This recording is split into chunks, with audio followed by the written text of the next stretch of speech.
Siyabingelela nasihlobo esithandekayo, sibonga ithuba njalo esilitholayo sidaditsha iBhayibheli. Namhlanje sikusifundo ngo3. Mina engikhulumayo ngoAmos Maforo, ngiza kunxusa izihlobo zami ukuthi balibingelele la. Salibonani babukeli labalaleli, sihlangana njalo kusifundo salamhlanje okhulumayo nguRuben Ngwenya. Siyajabula abathandekayo njalo bona siphinde sihlangane njalo kulesi sifundo salamhlanje okhuluma lani ngumfundisi uJim Lilo. Ngiyalibingelela lonke balaleli lababukeli ngegama lenkosi yethu Jesu. Okhulumayo nguMrs N Mpofu. Sizakhothamisa amakhanda sikhuleke singakangena esifundweni sethu. Asikhulekeni.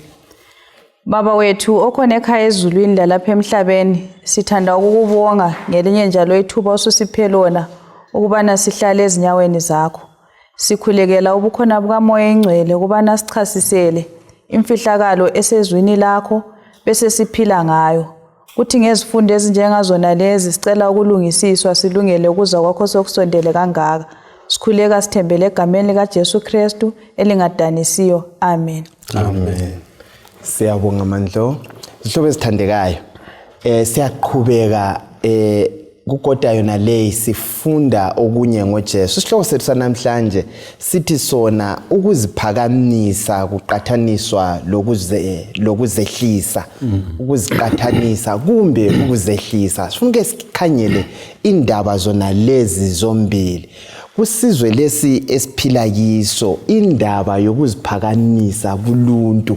Kanti umuntu nxa kuthiwa uyaziphakamisa ngumuntu onjani, ozehlisayo ngumuntu onjani. Sikhuluma ngani nxa sikhangelele sihloko zakho? Umuntu oziphakamisayo umuntu othi nxa ebona kwasikhathi kusuza okumpahlana nje kuncane sizibona ungcono kulamunye umuntu.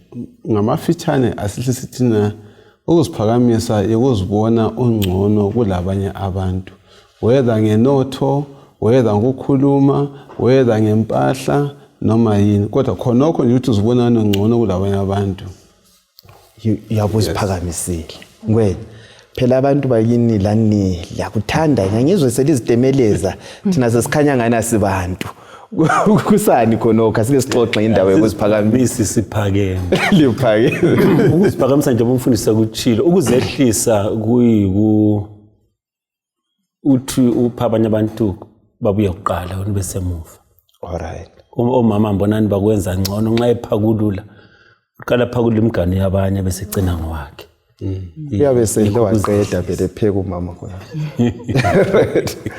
No, siyabonga ukuthi ucabangele abanye abantu nxa ngizwa kahle ngazi mandlo khona ongakutsho lapho. Ayikho khona lokho nje osokuthintiwe ukuthi uyabuziqathanisa labanye ubususiba ngomuntu abanye bangabi yilutho. Maybe omunye umbuzo ngathi uvele khona kubonakala ngani othi umuntu asifana singakhangelanga khona ukuthi nxa ngikhangele ngelihlo ohlubone ngenkani. Alright. Nxa uthi uyamcebisa umuntu ufuna ukucetshiswa. Right. Ufuna ukuthi sonke isikhathi abe ngiyolawula izinto kumele lizwe yena. Nguyonezwe la. Yes, ngolezwe lokucina. Kunenge singakubalisa. Yeah, emsebenzini, ezimulini, esizweni, ezikolweni siyahlangana lakho lasemabandleni. Lapho esihlangana labanye abantu kodwa sizibone singcono kulabanye abantu. Bezwe ngathi yithi esilelizwe lokucina. Babone ngathi, babone mina. Nxa ngingasakhanyanga sengilohlupho. Sikhumbula indaba le isukela khona ngale ezulwini lapho okulenye indoda okuthiwa yathi izikhanyela yazibona njani ingcono kulabanye yasilwisa ukuziphakamisa. Omunye lobayo uthi nxa kulempi enkulu mfundisi Mlilo emele inqotshwe yimpi ulwisana lobumina.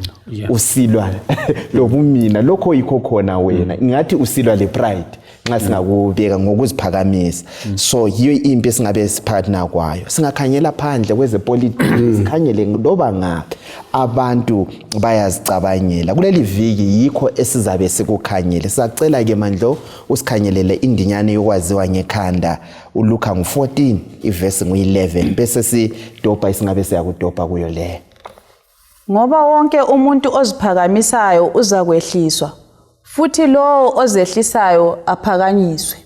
Tholanda bana mfundisi. Yes, ngingakayi kangako kwalelo verse nginazo ukuthi umoya wokuziphakamisa ya usho kahle ukuthi siphakathi kwempi umoya phose ofinyela sonke noma ngayiphi indlela uzibona usukhonapho I think ngicabanga ukuthi silesililo sika Paul uthi oh maye mina ngiza kuthini ngalomzimba wenyama ngenxa ukuthi okunye kuzalwa ukubana ngikhuliswe njani ngithe ngikhula ngafunda ukuthi kulabantu okuthiwa ngabantu ngithe ngikhula ngafunda ukuthi ukuba ngumuntu kuba lenotho kuba landane and so forth ngithe ngikhula enxe ngabona ukuthi abantu abomakhelwane mina ngingcono kulabo ngale besiba lo moya okungakhangeli ngokulinganayo abanye abantu so inohlupho esilalo lona lolo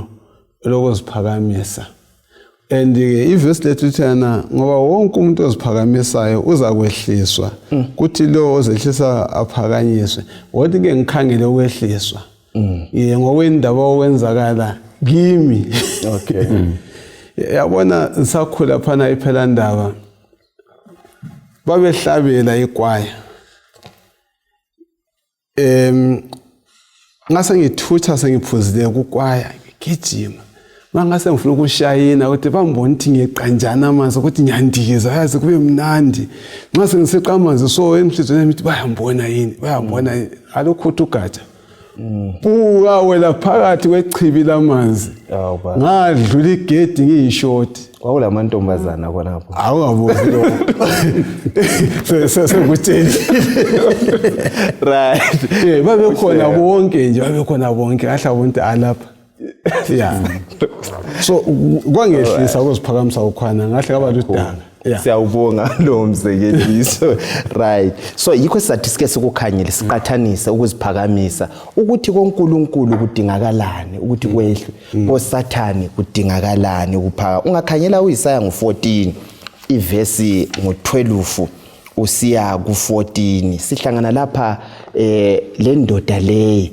okuthiwa yayiziphakamisa ithi yona iza kubeka umbuso wayo phezulu ungabe usitholile leyo mandlole lo Philip ngo2 ivesi ngo5 usiya ku11 lama verse ngisingawachaza nje kuphela lapha esihlangana khona lo Lucifer esezulwini kuthiwa wathi ezibhekile wazibona njani bakithi engcono umuntu wasesithi ngiza kubeka umbuso wami ngaphi phezulu koka uNkulunkulu ngibe njengoNkulunkulu ngapha ku Philip ngo2 ivesi ngo5 usiya ku11 kuthiwa uJesu wayenguNkulunkulu enjengoNkulunkulu wangaboni njengento yani yokuphangwa ukuthi enze njani ehle sike siqathanise lapha ikakhulu sikhanyele wona lama verse sifundane lapha sitholana singakafiki khona lapho ngizabuyela emuva ngikhangele indinyana yethu yokwaziwa ngekhanda singakhangela isihloko sethu esikhulu sisivezela ukukhula bobudlelwano bethu loNkulunkulu lapha sihle sivezelwe indlela uNkulunkulu asebenza ngayo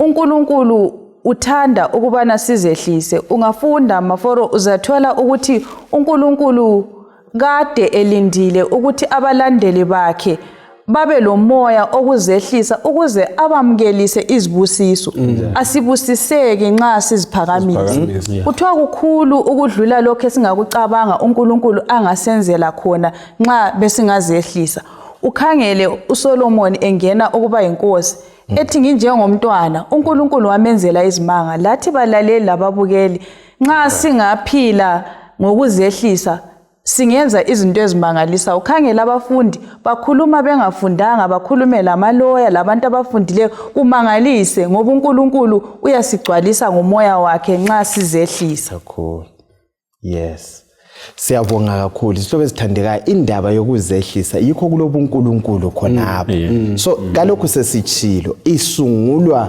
nguLucifer nguyoqalisa indaba yani bakithi eyokuziphakamisa amelane lobuNkulunkulu nxa ufuna ukubona ukuthi isono lese uNkulunkulu uyasenyanya mfundisi Mdlilo kwehlula ukuthi ahlale lo Lucifer khona ngalezulweni kuthiwa kwaba lempi waxotshe ngemva kodwa esencenyiwe ya wenzelwa konke kwaba lempi waxotshelwa emhlabeni uNkulunkulu lokuziphakamisa vele akungenelani akuhambelani ungasikhangelela uJohane wakuqala ngo2 iverse ngo15 sisiya ku17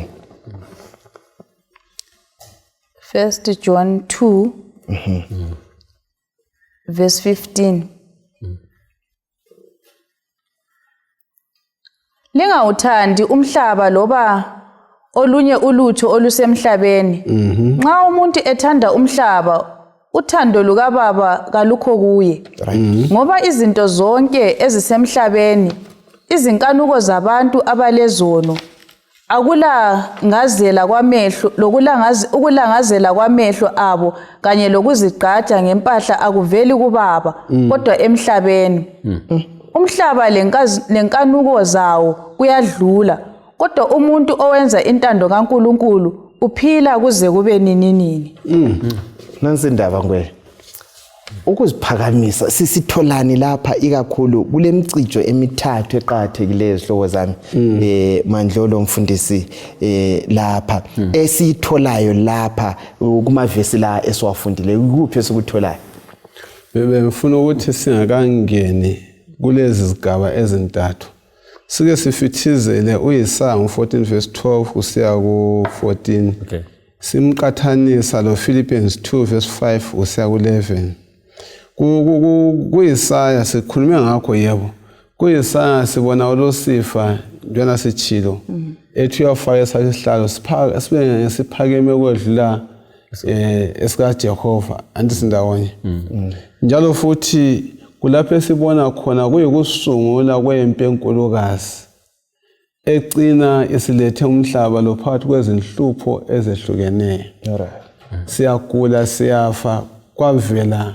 kukhonoko kanti ngesikhathi esifana nayo nxa uSathane ethi yena uLucifer uthi mina ngiyaphakama ngibe njengophezu konke mbakisa isihlalo sami uKristu yena kuSphilippians kuthiwa wehla wathatha isimo somuntu athi umuntu kuphela isimo senxeko wazwa kuyalenga esiphambana wakufukufa okuyangesayo ukufa kwesigangi sokugcina ngokuzehlisa iBhayibheli thena ngenxa leso senzo uKristu uphakanyiswe kodlula wonke amakhosi aphansi komhlaba nguye finally oza kubusa umhlaba wonke lo obeziphakamisile uza kwehliswa athotshiswe azabhujiswe kunjalo injalo impilo yomuntu oziphakamisayo isihlobo sami ezithandekayo ukuziphakamisa isiphetho sakhona kuba yikufa ya uyatsho umtshumayeli ukuthi ukuziphakamisa kuhamba phambi kokuwa so asikuqapheleni khona lokho kumavesi la isiwabalile lokho asike sikhangile imicijo le emithathu imicijo emithathu esiyitholayo laphana okokuqala siyaxwayiswa ukubana singathandi umhlaba then okwesibili bese sinanzelela ukuthi inkanuko zakulumhlaba aziveleli kuNkulunkulu zivelela kokunye then okwesithathu umhlaba lo uyadlula so singabakwazi khona lokho ukuthi umhlaba lo uyadlula kanye lenkanuko zawo ozingaveleli kuNkulunkulu wonke kuyadlula sizananzelela ukuthi zona lezi zinto ezisenza siziphakamise kwizinto zemhlabeni esizithole ezikhona esizazichiya zikhona esinyathelana ngazo sikhangelane phansi ngazo yikho uNkulunkulu esithi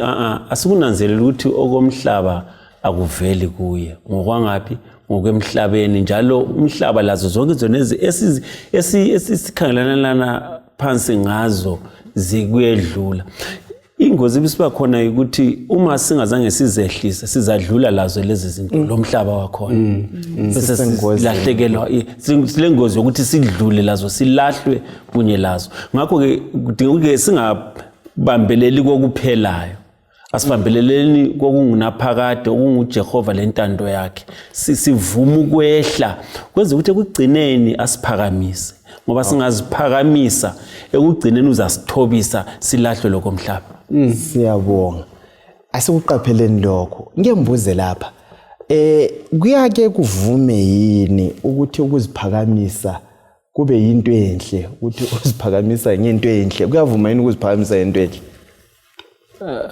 mina ngibona ngani okuvumayo ukukhuluma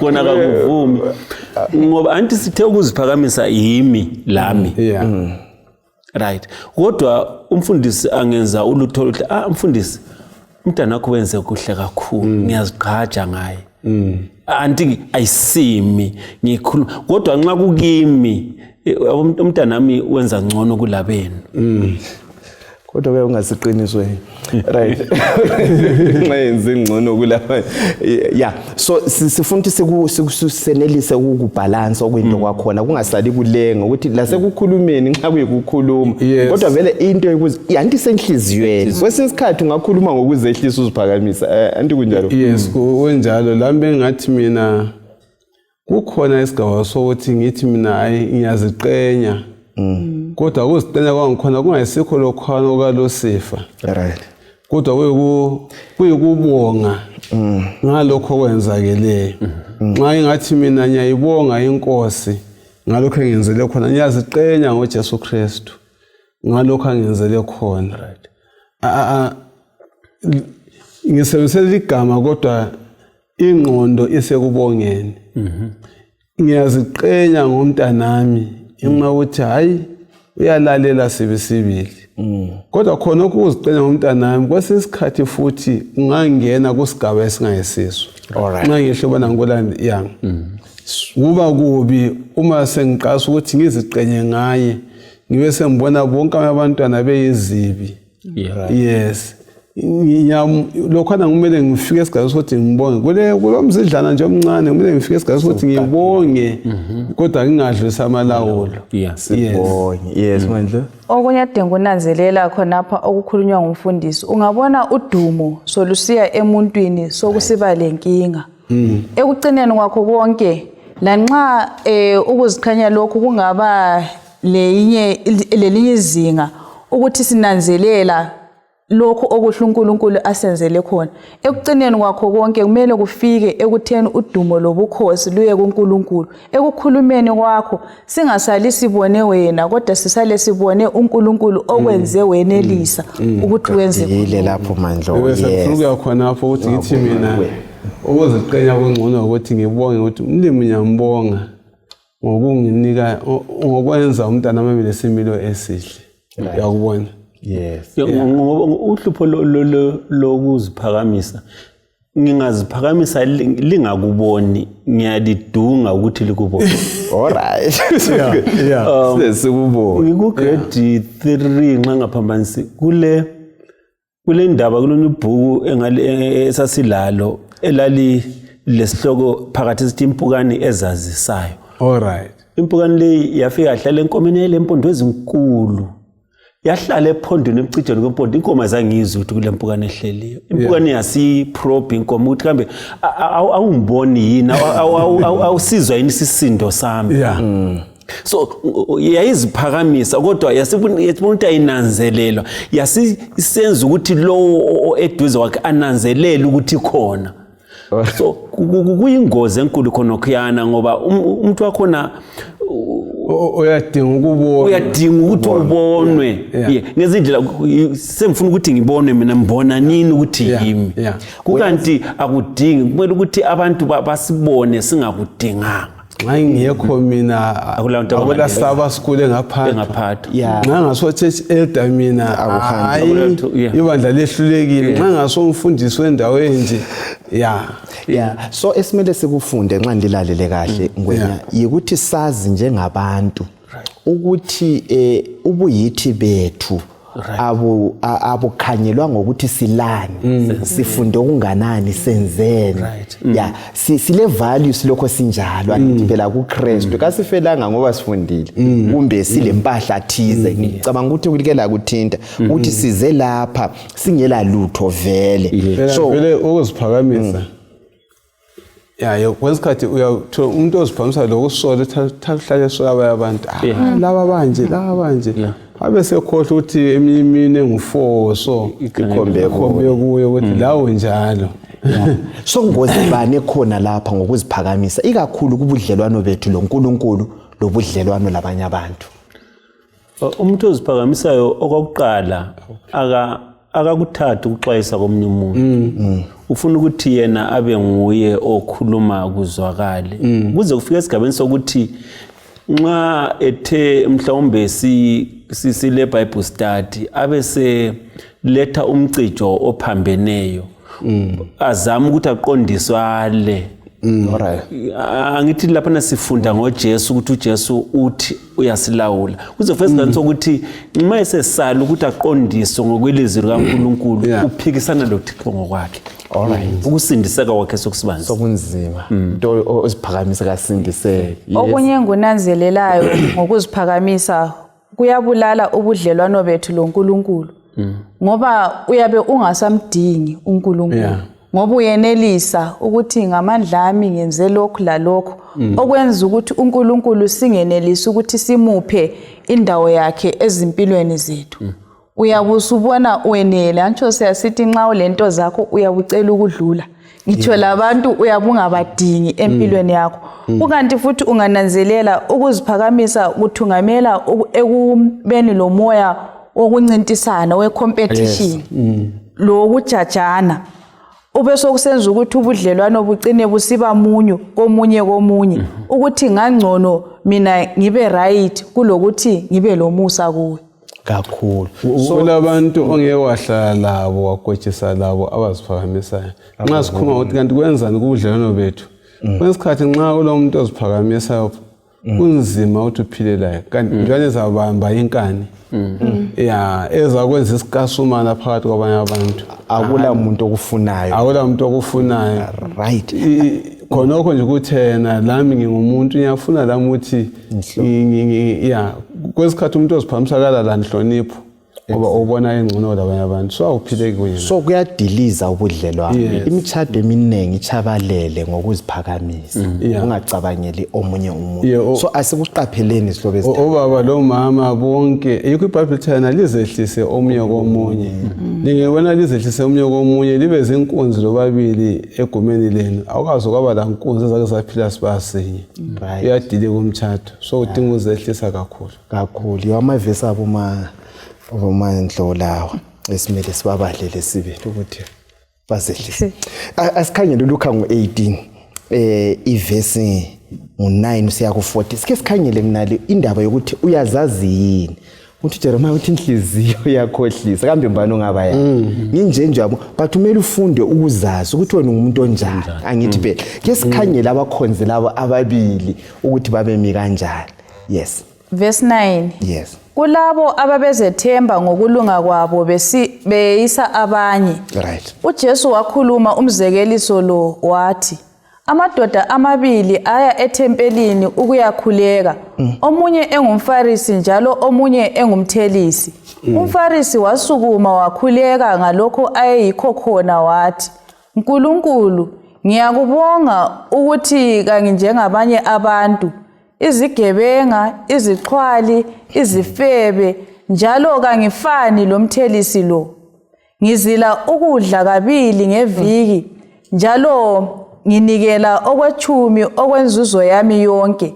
Kodwa umthelisi wema bucwadlana laye wesaba lokukhangela ezulwini kodwa wazehlisa kakhulu wathi Nkulunkulu ngoba lesihawu kimi ngiyisoni ngiyalitshela ukuthi indoda le hathi leyana eyinye yabuyela ekhaya isilungisisiwe phambi kukaNkulunkulu ngoba lo oziphakamisayo uzakwehliswa lo zehlisayo uzaphakanyiswa. Nansi indaba ngwena yabakhonza ababili uJesu uthini ngabo lawe ufundani lapha yiziphi izifundo esingabe siyazithola wathi inhle ngikwenze kube kubi kakhulu right ngulethe kubandla lesikhathi sokugcina laseLaodikia. Ngifunda lapha uSamuel chapter 3 anisayazi sonke from verse 14 kodwa ngilanda le ethiyana ngakho njengoba ubuthukuthu ungachisi njalo ungaqandi uthi wena uthi nginothile sengizuze inotho njalo kangisweli lutho kodwa kawunanzeleli ukuthi uyahlupheka ulusize ungumnyanga wesiphofu njalo unqunu. Ngiyakucebisa ubana uthenge kimi igolide elihlanjulwe emlilweni ukuze unothe ugqoke izigqoko ezimhlophe ukuze uvale ubunqunu bakho obulihlazo lamafutha okugcoba amehlo akho ukuze ubone. Nginanzela lapha indaba yombuzo obuzayo. Kuyasithinta lathi. Umbuzo uthena uyazazi yini? Phakathi kwamadoda amabili ngibona omunye wayengazazi. Wayengazazi ukuthi yena ungumnyanga unjani yekho eziphakamisa athi mina ngenze lokhu mina ngenze lokhu mina ngiyilokho. Omunye wazazi futhi ukuthi angilalutho ngisoni ngilokho. Kuqakatheke ubana sizwisise ubana senjani. Kusambulo laphana kudinga ukuthi lebandla futhi lizazi ukuthi linqono kalilalutho. Bese sidinga kuNkulunkulu ukusizwa kakhulu ukuba sibe zazi kwenye. Sike sakuthinta ukuqaliseni ukuthi umhlaba lezinto zawo. Lubaba ufike esigabeni sokuthi atshela uNkulunkulu ukuthi kuyini yena akwenzayo. Ngenza lokhu akubalise aze atsho lokuthi ngingcono ngoba kangifani lalo umthengisi. Yena usehle wazifaka esikalini wazibona engcono wazibona elungile. Kodwa ungakhangela lo kuthiwa wehluleka lokuthi aphakamisela amehlo akhe ezulwini wathi Nkosi yiba lomusa kimi mina sona. Now asisingananzelela ke lapha omunye kazazi ukuthi ungubani.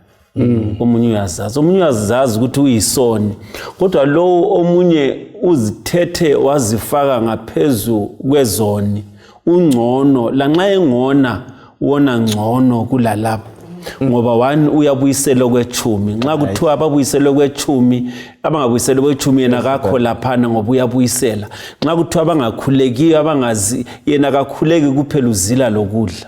Alright. So uzifaka esikaleni ufaka uthango uyazibiyela ukuthi yena hayi laba abanye yizoni mina kangisiso.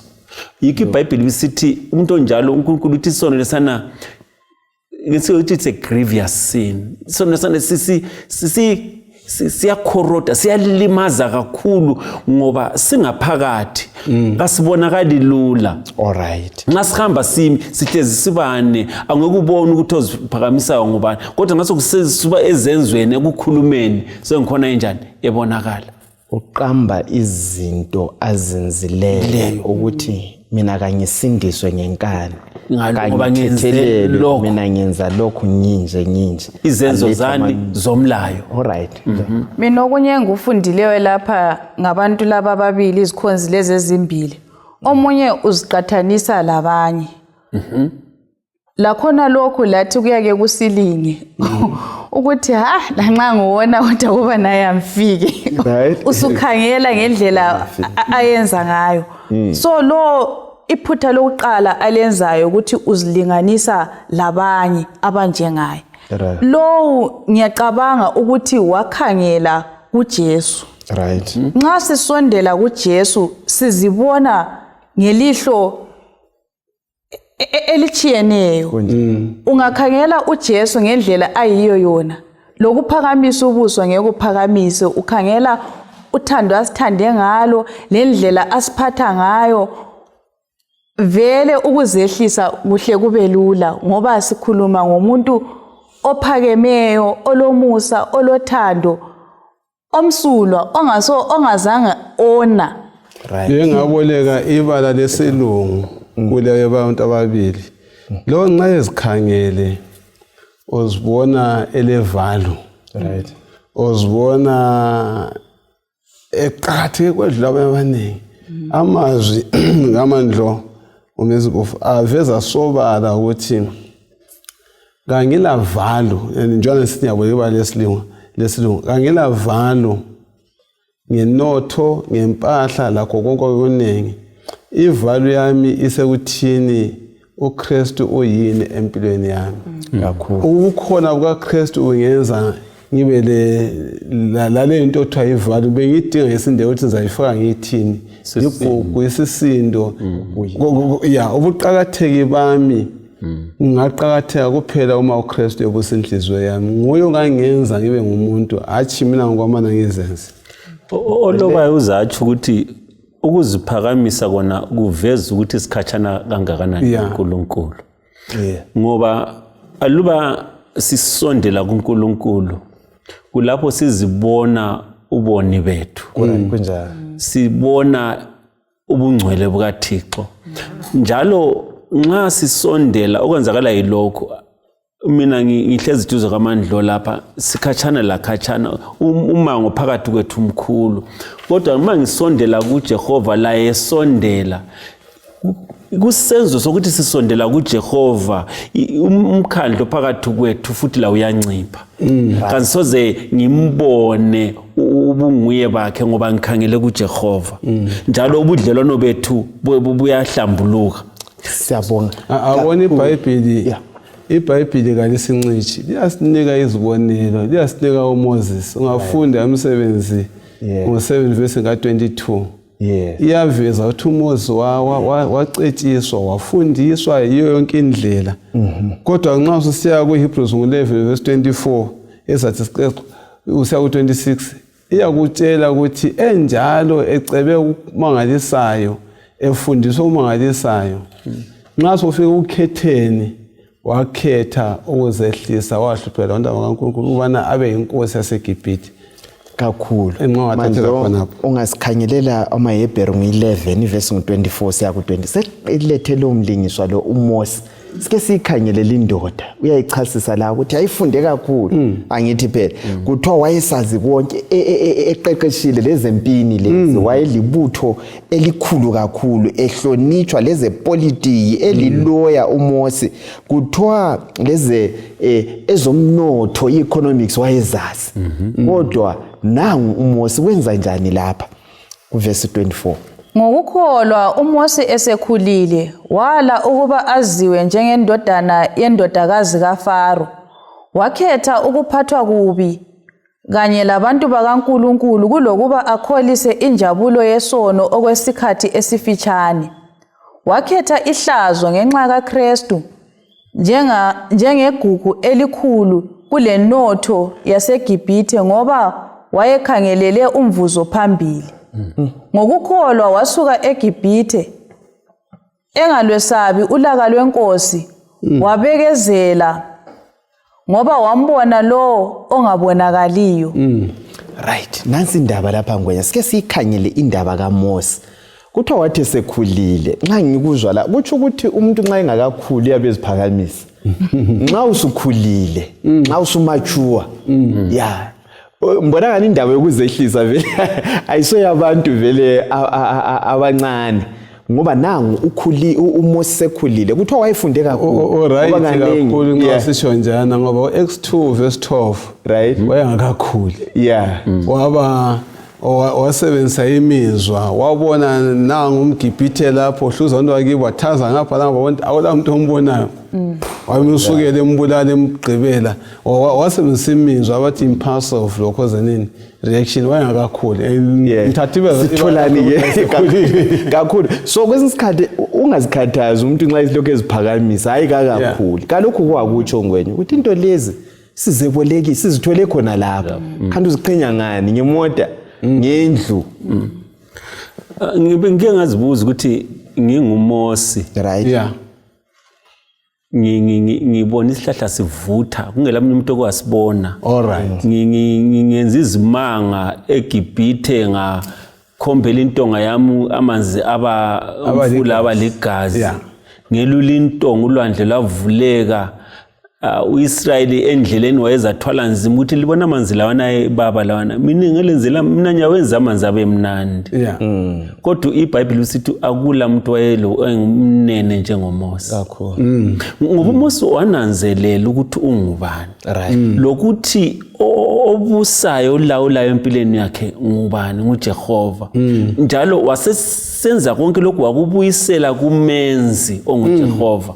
So aluba singafunda kuMosi, kuningi esingakufunda ngoba uMosi uNkulunkulu wenza izimanga ngoMosi, uMosi kenzanga isimanga. So ngingachumayela, uNkulunkulu uchumayele ngami, ayisime ngichumayele. Singafaka umahluko, singadoba umzila khonapho. Yes. Indaba yokuzehlisa izaphela. Sifunda okukhulu ngoMosi manje. Kuyini okunye sikutholayo ngenceku leyi eyayizehlisa nxa sifunda ngezigaba ezishene kuthiwa wathathwa wabaseGibhithe 40 years efunda konke waqeqesha eGibhithe.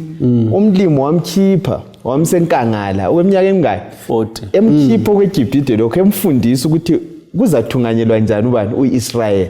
Then iminyaka yokucina eyi40 le wathungamela uIsrael. Kuyini okunye singabe siyakuthola okungasincedisa empilweni yethu yona leyo ukukholwa ngokuzehlisa? Okunye okokuqala nginanzelela ukuthi kuthatha ukuzehlisa, ukuthatha ukukholwa ukuzehlisa. Ngoba lapho okubonakalayo okubambekayo yikho khonokho ayikho khona uMose ukuthi ufunde kakhulu ulalokho, kodwa lokho akhetha ukuthi anamathele kikho wakukhetha ngokukholwa, ekwazi ukuthi yebo ngingakholisa kodwa ngokwesikhatshana. Ngicabanga ukuthi okunye okungasisiza ukuthi sikhangele umpikitsha omkhulu ukuthi isiphetho sendaba sigcina nga ukuthi kathesi nxa ngingathi mina ngifaka abanye phambili ngiphakulula ngiqale ngiphakulele abanye kuthatha ukukholwa ukuthi hayi lami ngizathola la nxa futhi ngingatholanga ku right ngoba yikho vele esikuphilelayo ukuthi siphilela abanye. Simthola lapha uMose ekhangela izinto ngokuqhakatheka kwazo ukuthi wafaka ipriority ukuthi khathesi okuqhakathekileyo ayisikho kwesikhathi lesi okwalokho ngokwesikhathi esifitshane lanxa inkosi ingaba lolaka ulaka lwankhona luncane kulomvuzo ayewubheke phambili. Kulamandla kakhulu lokho mandla kakhulu. So kule ngamafitshane uMandla uyasivezela lapho uthena singathatha ingqondo zethu zicabanga ngokwaphezulu. Yes. Sicabange phakade. Noma yikuyini okuhle lapha engakuthenjiswa lapha emhlabeni kuyafiphala ebusweni bami. Yes, uyebulongwe. Ngibe sengiphila ngokukhangela kwaphezulu. Ngingafa ngamanye amazwi. Ngiyengcwatshwa. Nxa ngikhangele uqatheke okwephakade ingafa ngoba ngisazi ekugcina konke ngilomvuzo omkhulu kwedlula lokho bengakuzuza lapha emhlabeni. Babukeli labalaleli Longwe. Nxa singalichasisa lapha. Ekuchasiseni ngwenya lapha nxa sisithi ukuthi ungwenya ngumuntu onjani. Kuyavuma yini emazwini okuchasisa mbukeli lomlaleli Longwe ukuthi sithi uyazehlisa umnene. Kuyenela yini amabala la afika yini nxa sichasisa umuntu la? Yikho phela olobayo lapha esinika ukuthi kahle sizihlole aloba sesikhangele sifunde ngoMosi safunda ngokunene ukuthi uma mina abantu bengikhanda sebengakhuluma ngami bathi ngoba lokhu akuye ngokuthi mina ngithini. Abantu kulula ukuthi babone ukuziphakamisa mina ngingaboni ukuthi ngiyaziphakamisa ngoba kusemvelweni kuphuma ngaphakathi yikho sithi kunzima ukuthi uma kwenza kanjani akubone ungabona usukubona ukuthi hayi isilinganiso khona sesiphezulu kakhulu. So kudinga ukuthi sikhuleke ukuthi umlimi kasincedise ukuthi silwisane lalesi sono esingaphakathi eningi esizalahla ngaso singananzeleli. Mfundisi Mlilo lokho uthintwa ngungwe uyavuma yini ukuthi unqobe awe umthandazo wami njengoPaulo uthi akusaphili mina kuphepha uKristu ophila kimi ngawami amandla ngingeke ngakunqoba so ngidinga amandla aphezulu. Hayi uqedile. Yikho phela labafundisi behambe lo Jesu isikhathi eside badinga ukuthi ngubani omkhulu phakathi nansi indaba ake sibakhangela abafundi laba. Khangela uLuka ngo22 ivesi ngo24 siye ku27 sike sibabone ukuthi behambe lo Jesu 3.5 years letho babe ngabantu abanjani. Verse 24 Njalo kwaba lokuphikisana phakathi kwabo mayelana lokuthi ngubani kubo owayebonakala emkhulu kulabo bonke. UJesu wathi kubo, amakhosi abezizwe azitshengisela amandla awo kulabo ababusayo, leziphathamandla zakhona zibizwa ngokuthi mcoli. Kodwa akumelanga libe njalo. Endaweni yalokho, lo omkhulu kulani lonke kabe njengomncinyane kini lonke, lalo obusayo abe nguye okhonza abanye. Kambe ngubani omkhulu kulomunye, lo ohlezi etafuleni yokudla loba lo ophakayo na? Kakusilo osetafuleni na? Kodwa mina ngiphakathi kwenu njengalo oliphakelayo. Hey, mfundisi Mlilo, umuco okuchayayo lapha uhambe lo Jesu, dla lo Jesu, lala lo Jesu, isikhathi sonke ulaye ufundani kuye. Nxa bengilokhoza ngikhangela le ndaba ufike emngqondweni zami ukuthi madoda lami nxa bengahamba lo Jesu Kristu benza ziphatha njani. Right. Ngoba kimi kubuya umfanekiso sokuthi bambonile ezehlisa, bambone sezinto eziningi lokhu bengakafundile utho kulokho abakubonayo kuye. So umuca ongichaya kakhulu kulapha uKristu athi yana mina liyangikhangela njengomthungameli wenu, kodwa yimi endiphakulelayo, yimi endithatha isimo senceku kini. Khonokho kodwa ngiyangibone njengomfundisi, ngiyangibone nxa ngifika emabandleni kulula ukuthi abantu banithwayele isitulo Njalo. ngazama ukuthi bathwayele izitulo mfundisi uyabona. So uKristu aphana ufana lokuthi uthwele isitulo uthwayele abafundi bakhe eveza ukuzehlisa, kodwa bona ngikhona belwisa ubukhulu. Kumele sikunanze ukuthi lokho kuyimpande esifunde ngayo lapha, impande kaSathane. The moment ngifuna ubukhulu sengene kumpande kaSathane eyafuna ubukhulu ngaphezulwini kakhulu. So unanzele ukuthi ufuna ubukhulu buhambe kusigaba sokuthi abanye baze babulalane njalo siyafakelana sibili ukuthi sifuna anisananzelela ukuthi uAbel waba uNkulunkulu wamphakamisa ngenxa yokuthi wayezithobisa kuNkulunkulu. uCain kwamhlupha wazogcina embulalela ukulunga kwakhe. So asikunanzeleleni ukuthi ungananzelela, ngiyazibuza ukuthi kungani abantu bebanga kuba nguelder, kula salary khona, kula mholo okhona, kodwa umuntu ufuna ukuthi nje la akhulume kube nguyolalelwayo. Yes. Yeah. Siyakunanzelela. So ngingangena ngibe nguelder ngenjongo engayisiyo, ngifuna ukuthi ngiyebonwa. Right. Yingozi yokuziphamisa. So abafundi abazange beneliseke ngokuthi bakhethiwe ngoba bengangcono. Right. Kulabantu ababefundile, kulabantu ababewazi umbhalo ngaleso sikhathi, kodwa bona bethi inhlanzi uNkulunkulu wabakhetha, uJesu wabakhetha, abazange beneliseke ngakho. Sibathi kwazi kwathi omunye wabo unina uhamba uthi uNkulunkulu bengicela ukuthi Jesu nxa usembusweni omunye ahlale ngapha, omunye ahlale ngapha. So kuyinto okudinga ukuthi sicele amandla kumlimi, ngoba umfundisi ukuthi kuvela ngaphakathi, so sokudinga amandla angaphandle akaNkulunkulu ukuthi asincedise ukuthi siphume kiko. So siqaphele labanye bethu abaseduze, uyazi basikhukhumeza. Uyabona umama sebuya sebacelela ukuthi umama la ukuthi umntana amabe ngapha omnya. So sikuqapheleni lokuthi uchumayele wenze kuhle, bakhona abafika bekukhukhumeza. Uthungamela kulolu gatsha personal ministry, into ziyahamba, uyazi ucina usukhukhumala. Mina ngingathi suthiseka ngobizo olubizwe kunjalo. Kunxa kubizile usekubize othi suthiseke ngokuba lapho onjani obizelwe khona. Yeah. Ungabona ukuthi usedlulisa lokhu usukhangeleza izinto phezu kwakho kubizelweyo.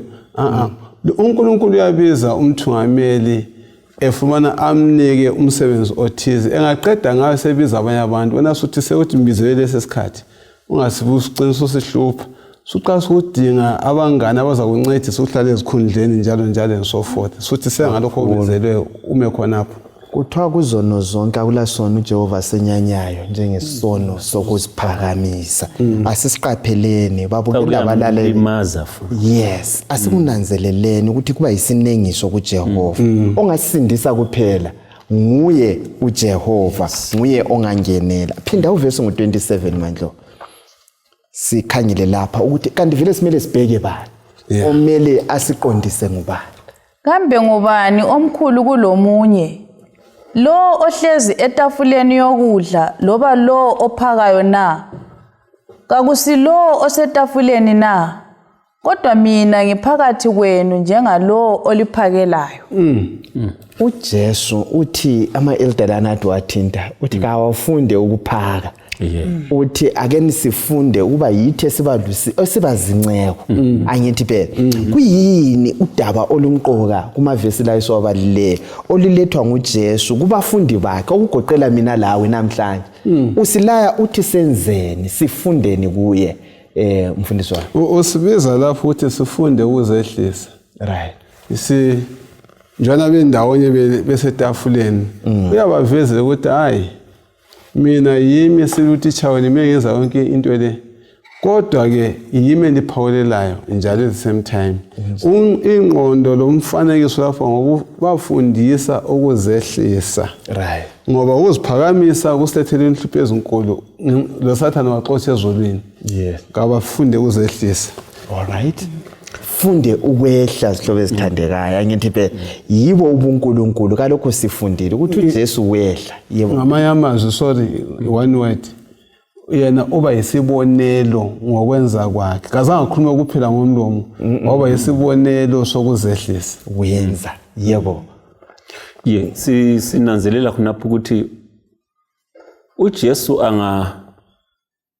angaba nguye oyinziki kithi sonke sikhangele kuJesu. Antu ukuziphakamisa ukuthi khangela abanye bayakubona yini. Kodwa singakhangela uJesu sonke ukuziphakamisa kuza kwehla ngoba akekho ozazixega lomunye singizaxeganisa impilo yami lobungcwele bukaJehova ngizibone ngiyisoni esidinga uJehova ukuthi kanjani asisindise. Lo uvesi uFiliphu ngo2 singakhangela sisukele kuvesi ngo3 sisiya ku8 sike sikhangele lesi sibonelo lesi uthi verse 3 lingenzi lutho ngokuzikhukhumeza loba ukuziphakamisa okuyize kodwa ngokuthobeka khangelani abanye njengabangcono kulani. Lingazikhathaleli izifiso zenu kodwa likhathalele lezifiso zabanye. Ekuphilisaneni kwenu isimo sengqondo yenu kumele sifanane lesika Kristu Jesu. Yena owathi ngemvelo enguNkulunkulu kacabanganga ukulingana loNkulunkulu kuyilutho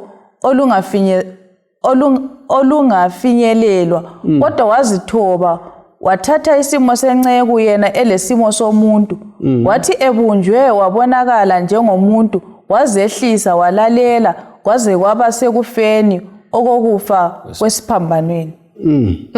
Nansi indaba kusitshelani lapha ngendlela esimele siphile ngayo sikhangele isiphambano manje. Sinanzelela ukuthi lapha sinikwa i-challenge yokubana sibe njengoKristu. Yeah. Ebese sibalisela ukuthi yena eyinkosi kakubonanga njengento yokuphangwa. Ukuthi alingane loNkulunkulu. So lathi ekuphileni kwethu kumele siphile silengqondo kaKristu ukuthi sifake abanye phambili, sicabangele abanye phambili, sibone abanye bengcono kulathi thina bese sibuya emuva sikhangela kuloko uNkulunkulu yena akwenzayo. Kakhulu. Ungazifaki lapho ongekho khona. Ake nisehle. Ongehla vele uza kuphakanyiswa. Kodwa igama lika Jesu liphakanyisiwe kulamagama wonke. Ngoba wenze njani? Wakhetha ukwehla. Khona lokho esifuna ukuba yikho khona ukuba bakhulu. Kasehleni vele sizakwenziwa sibe bakhulu. Khona vele ungayenelisa ukuziphakamisa. Uhlezi khona apha so ungenelisa ukuziphakamisa. Uthi ngibuye kuwe ngokuphakamise. Asivumele bana uNkulunkulu abe ngiyosiphakamisayo. Uzacanga ukuthi uphakeme wena uvela uphansi. Awulalo ukuthi ukhayele khonke okuncane olakho. So isifundo sethu siyasitshengisa ukuthi uJesu uyisibonelo number 1. Number 2, nxa uthoyana sikhangela impilo ngokukhanya kwesiphambano. Sifuna ukuthi esiphambanweni enguNkulunkulu wasenzela konke esingeke sazenzela khona ukuthi sibe ngabantwana bakaNkulunkulu. Njalo futhi esiphambanweni wathwala yonke imithwalo yethu esingeke sazithwalela thina sodwa. Ungazamana ukuzithwalele uvele ukuziphakamisa nxa ngizama ukuthi ngizithwalele kodwa uKristu wasithwalela imithwalo yethu yonke. Futhi esiphambanweni kulapho esizibona khona isibuko sokuzibona ukuthi mina kanihlambulukanga ngidinga impilo ehlambuluka kaJesu Kristu bana ngihlambuluke. Asikhangeleni esiphambanweni. Impilo yethu izakutshintsha. Sibheke kuJesu. Iza kusenza bengisathi ngithi mina esiphambanweni kulapho uKristu asiqakathekisa khona ngokusifela kwakhe. Ngamkhala esiphambanweni kuphela ngizakwazi bana ngiphatha umunye umuntu ngcono ngoba ngikhangela esiphambanweni. Ngoba okwenzakalayo izikhathi eziningi yikuthi siyaziqathanisa labanye abantu. Yikho uzazibona usungcono kulabo. Kodwa kwakuthinta lapha ukuthi ungaziqathanisa lo Jesu. Uzabona ukuthi usilela okungani kakhulu. Vele uzahluwehle kube le ndinga ukuthi unjani. Vele iziwula kuthwali uPaul uthi bayaziqathanisa labanye abantu. Anti yakwa yingozi ekhona uthi uyathalaza ubona abanye abantu usuzibona ungcono angithi wabona. Kukanti vele sikusimo esibi kakhulu. Wena kukhona ubufunga ukutsho lapho.